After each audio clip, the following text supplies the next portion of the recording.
Demain, Sa Majesté le Sultan du Maroc quittera Paris pour Rabat, accompagné de son fils, le prince Moulay Hassan, et du président du Conseil marocain, Si Bekay.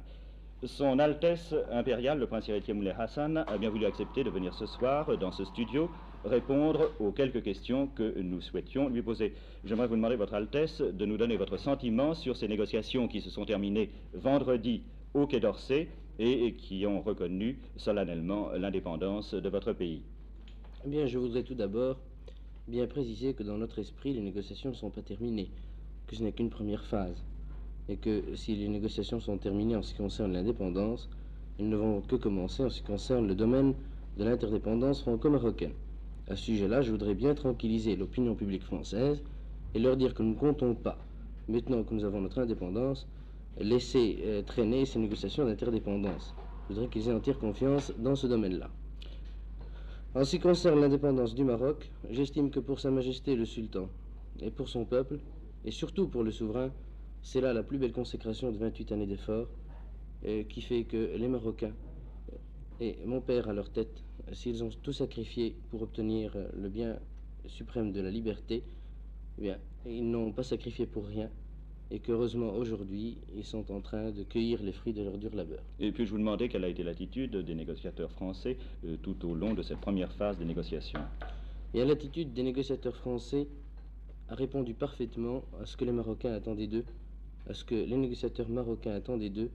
et surtout aux espoirs que Sa Majesté le Sultan avait placés en eux, dans ce sens qu'elle s'est traduite par des gestes et des actes de libéralisme, d'idéal et de générosité de cœur. À ce sujet-là, je voudrais au nom de Sa Majesté rendre hommage à l'esprit de conciliation, à l'esprit de courage, d'audace et de sagesse dont ont fait preuve les négociateurs français en face des nôtres. Et désormais, quelle sera la position de nos compatriotes installés au Maroc?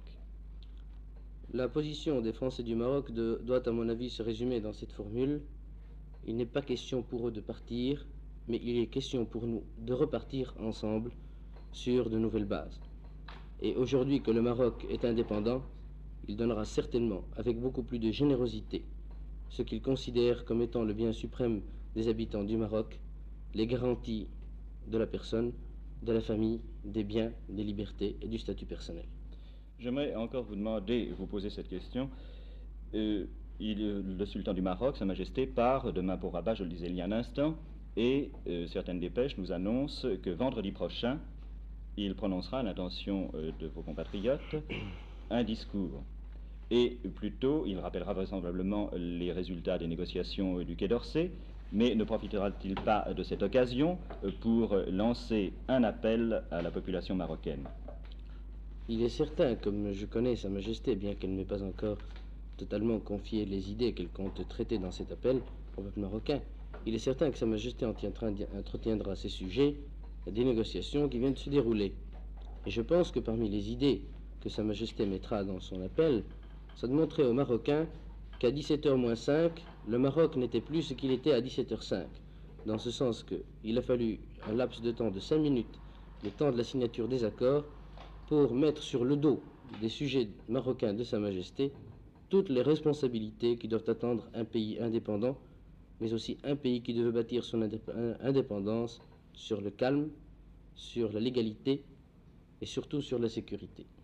Une dernière question, si vous le permettez. Je crois que cet après-midi, vous avez visité les cités d'urgence de l'abbé Pierre et qu'à l'issue de cette visite, vous avez pris une décision. J'aimerais que ce soit vous-même qui en parliez. Eh bien, j'ai été très heureux d'aller visiter ces habitations et surtout très heureux de transmettre à ces petits-enfants français que j'ai vus devant moi jouer dans la boue et sous l'air froid, leur transmettre de la part de Sa Majesté et de tous les enfants du Maroc une invitation pressante de venir passer un mois d'été au Maroc afin de bénéficier, après cette période de frimas et de pluie, de bénéficier du soleil marocain et de venir au contact de leurs petits amis marocains, des enfants comme eux, s'amuser sur les plages, barboter dans l'eau, faire des pâtés de sable et aussi aller faire quelques tours dans la montagne marocaine. C'est à mon avis, dans ce domaine de l'enfance et sur le plan humain, que nous pouvons dès à présent